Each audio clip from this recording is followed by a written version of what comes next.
Corey? I'm good. I'm good. What's going on with you over there in Florida? Heard y'all had some horrible weather come through there. Yes. Thankfully, I was not affected like so many of my neighbors in Southern Florida were. But I can tell you honestly that this is Friday and all week long, it's just been kind of stressful because every 30 minutes, the phone would just make one of those sort of amber alert sounds. Yeah. And it's like, there is a storm coming, there's a storm coming, get ready, make sure you do this, make sure you do that. And then you're just bombarded by, messages all day long, all week long. So this is my first time, being here during a tropical storm. So I had no idea really what to expect. So it was a bit stressful for me. I went out and I've been gardening, as you know, Yeah. and I had just spent a whole lot of time out there repotting plants and all this stuff, and I didn't want to see my plants get ripped out of the ground or whatever. So I was out there, trying to drag things onto. I mean, it was just all this stuff, trying to prepare. But one thing that is a blessing is that we've been talking about this, right? Yes, we have. Yeah. It's kind of interesting. We've been talking about this in in several of our other episodes and little mini commercials, and it is it's something that we really need to pay attention to. And I'm thankful that I paid attention to it. I had my gold bag ready and I knew what to do as far as bugging in is concerned, but it was still, still stressful. But like I said, I wasn't affected like many of the people who are in Southern Florida. They took the brunt of it down there. Yeah. Hmm. Yeah. When I saw the news, I've been tracking the storm myself, because I'm from there and, I still have you guys there. And um, so I remember growing up, we had, if I remember correctly, maybe a couple of hurricanes come through and hit directly, but the winds weren't nearly. They were like Category 1 storms and quickly downgraded to tropical storms. So didn't really get the brunt of what a Category 2, 3, 4, or 5. And when that storm came ashore a few days ago, it came ashore as a 4. Mm. So I tracking the storm and looking at the damage, the aftermath. Yeah, and then again, like you said, we've been talking about subjects about bugging out, bugging in, even the financial aspect of things, where that's another reason why it's important to have your debt either debt free or as low as possible. Why? Because situations like this is another reason why you should be in a position to where you have funds to be able to leave Mhm. when it's necessary to leave. And I Right. know people are attached to homes and things and stuff, but what's more important? Your life. So Absolutely. yeah, being prepared not only to bug out when you need to bug out, but to be financially okay to be able to do so. So Mm. yeah. Absolutely. I'm sure that several people have seen it at this point, but there was a woman in the news who um, the water started rising, and she was, thinking, okay, it's just coming up. It's not going to be that bad, but within minutes, it was Mm. already up to her almost to her waist, and she had an elderly mother in the house. And so Yeah. she had to like swim or something to get out, and then she had Yeah. to try to get her mother out. And I saw her talking to a news broadcaster, and he asked her, was she able to get things out of her house? And she said, I was only able to, put my cats up on a shelf and grab my purse and get my mother out. Yeah. And my mind flashed back to, what Sister Annie was teaching us about, getting your documents laminated and having everything in something that's waterproof. Yes. And I thought, Yeah. that poor lady, she's going to have a hard way to go because her whole house is pretty much a mess and gone, and she wasn't able to get very much out to take with her. So yeah, it's something. Like I said, I wasn't affected on that level, Mhm. but just emotionally, I mean, and wondering, okay, what's going to happen? What's going to happen? Like here at my house, the only weird thing that happened was when the wind kicked up a lot around here, Mhm. and it started howling through the attic. Right. So Sorry. there was this, yeah, that's okay. So there was this like this whistling going through my attic, Right. and so I was like, whoa, and it was sort of uh, buzzing and vibrating. And I have this huge magnolia tree in my yard, and I was like, God, don't let that magnolia tree fall. Yeah. Man, It's that would gonna have been take that's out yeah. like half the neighborhood. Yeah. You What you know? say, take out half the neighborhood. It's so huge. It's so huge. But I looked out the window and I was like, that tree is not going in. It's like a monument. It's so huge. Yeah. I looked out there and all the wind is whipping around, but that tree was not even, it wasn't even bending in any direction. It was not doing anything. Wow. So anyway, it's an old tree. I thank God for the fact that I wasn't affected, but at the same time, my heart goes out to all those people who were affected. Because as I look at those pictures, I'm thinking those people that live in the mobile park Oh completely, yeah. completely gone. There's like nothing for them to redeem. It was just completely washed away. So yeah, and no matter how many times someone warns you, remember Rich Stewart was saying to us, whenever there's a hurricane, you have lots of warning. You know, Yes. it's like they give you lots of, and I felt that it's like every day and every few hours they were giving you an update of what's going on, what's going on, what's going on.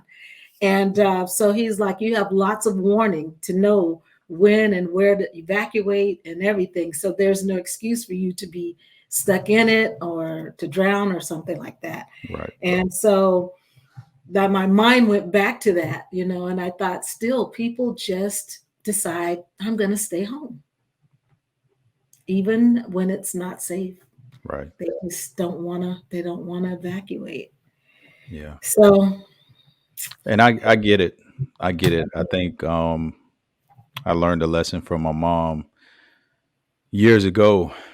Similar situation. I don't know. I think it's the fear of losing something mm, and trying to hold on to it. But there are just some things we can't hold on to.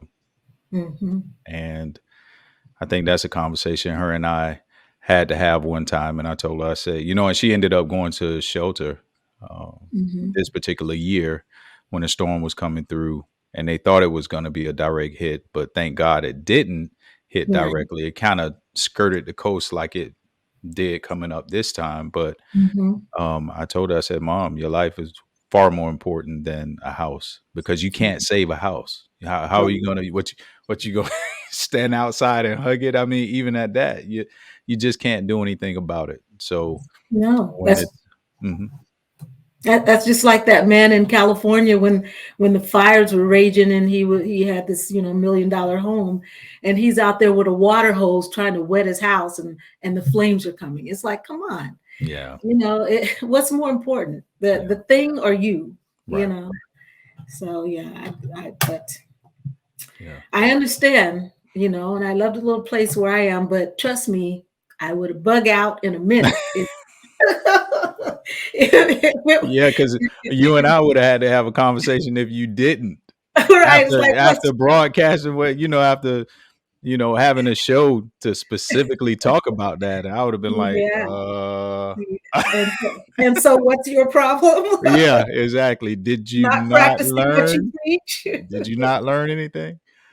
So, Yeah. yeah, So anyway, well, I'm just, it's hard to explain how I feel right now. I feel yeah, happy that it didn't come in, in this direction, but at the same time, I feel so bad for all the others who yeah, it did affect, and how, some of them probably were like me, were prepared and everything, but it just happened so quickly. And even though they left, they still lost, they lost things. And yeah. so it's just a struggle.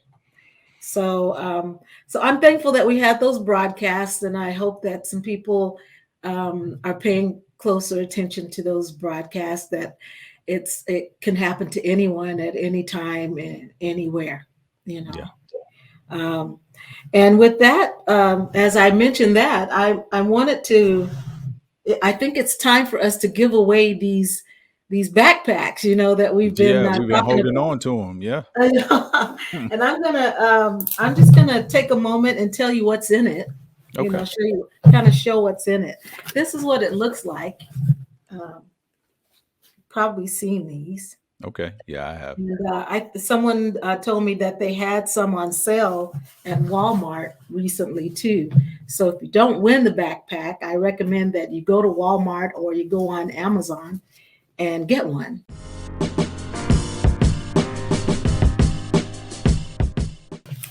So we are going to announce the winners of the backpack giveaway. And we had several people respond. Good. However, the rules were that they were supposed to respond or make a comment on one of the survival videos and to subscribe to the channel. So the three winners are, Drum roll. drum roll. Okay, drum roll. All right, the winners are Kimberly Jackson. Yes, yay, Kimberly. And Emma Rose. Yay, Emma. And Andrea Nathan. Yay. So what I need for you to do, if you heard your name called tonight, is for you to send us an inbox. Our email is bcpainc1999 at gmail.com. Shall I repeat that? Sure. bcpainc1999 at gmail.com. Go ahead and send us an inbox with your address, your mailing address, and we will ship this right out there to you. And I hope that you won't have to use it, but I am thankful that you will have it in the event that you do. Absolutely. All right. So wonderful. I'm glad that we're able to give those away. I think that that's a very timely gift right now. Oh, definitely. Yeah. And this hurricane season doesn't end until November, mid-November, if I'm not mistaken. Mid-November. Yeah. Ooh, I got that much more time to be kind of stressed out. Yep. Mid-November, if Okay. I'm not mistaken. Wow. Okay. Well, I'll just keep praying. Yeah. Praying. That's, the other great advice that we got. Pray first. And I that's agree. what I've been doing. Yeah. So now a couple other things before we move on. I wanted to mention that we have another broadcast coming up soon. We're working on it. It's taking a little bit of time simply because I think that it needs to be handled in a particular kind of way. What it is that, remember the broadcast that we did, our very first broadcast, our debut broadcast was Youth, Hope for Our Youth, Our Future. That was the title, right? Right. Well, we received a response from Japan regarding that broadcast. And it came in from two pastors, and they wanted to share some challenges that the youth in their congregation were having with modern technology and how it's causing some problems with the youth. And when I saw their response, I was like, wow, okay. Um, I want to share this with the public, but I want to share it in a way that is most beneficial. And I want to bring on a specific guest to help us with that. So Okay. I pray that they give us a little bit of time to make sure that it comes out, in a way that will help not only the youth that are here in America, but the youth that are there in Japan and the leadership that's working with those youth. So that's what we're working on. So I hope people will, keep their eye out for that broadcast, because I think it's going to be some good Yeah. messages in there. Yeah. Yeah. And I think what get lost a lot of times is us being over here in America, we think that it's just an us problem Mm, or an us issue. yeah. No, No. it's not. And kind of like I don't know how to say it exactly right, but a lot of times people think that the issues they're having are just about their culture only. Hmm. And what we're going to learn in this broadcast is that a cultural issue that's happened in Japan that people kind of think it's just a Japanese issue Right. is also happening here in America. Mm. So kids are kids wherever they are. They're having problems, and parents are parents that are really trying to be good parents and care for their kids and teach them the way of the Lord. We're all having the same problems. Yes. That's what we're going to learn. We're having the same problems, and so the question is, how do we deal with it? And that's what I'm trying to do, is bring a solution giver on with us and not just state the problem. Okay. Great. Yeah, so that's what we're after. So Great. stay tuned for that. And also, before we go, I want to just put a little feeler out there for our audience. This broadcast is really about the people, it's about you.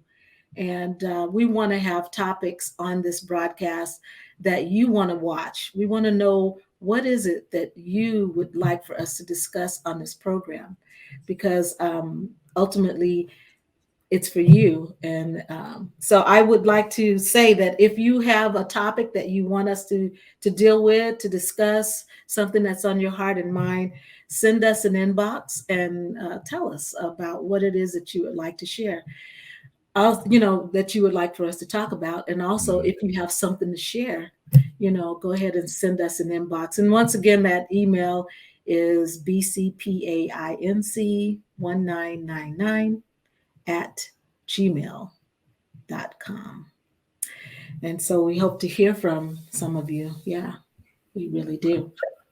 So anything else, Corey, that we need to deal with before we get off the air tonight? I know this was a very, unscripted and impromptu little, broadcast, but sometimes it's going to be like that. Yeah. We just, No, I think the last thing I would want to say mhm, is,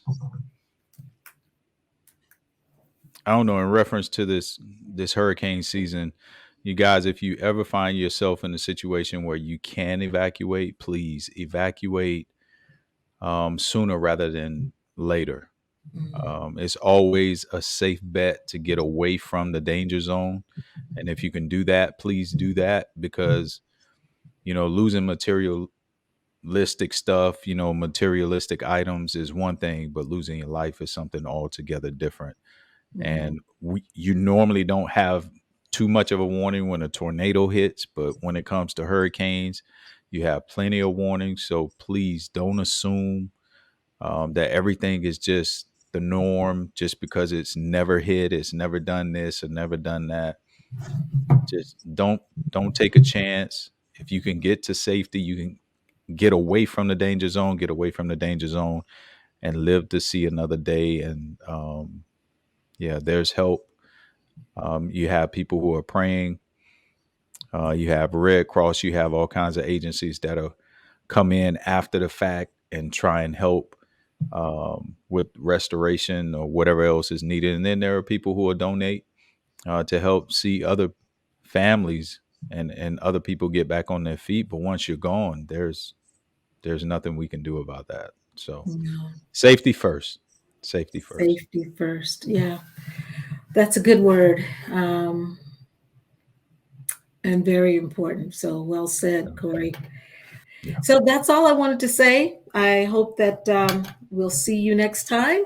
And once again, congratulations to the winners. And we will hope to hear from you so we can send your pack out very soon. All right. If not, I'm taking them. Yeah. All right, then, Corey. All right. Well, thank you so much. And we'll Got it. see you on the next one. All right.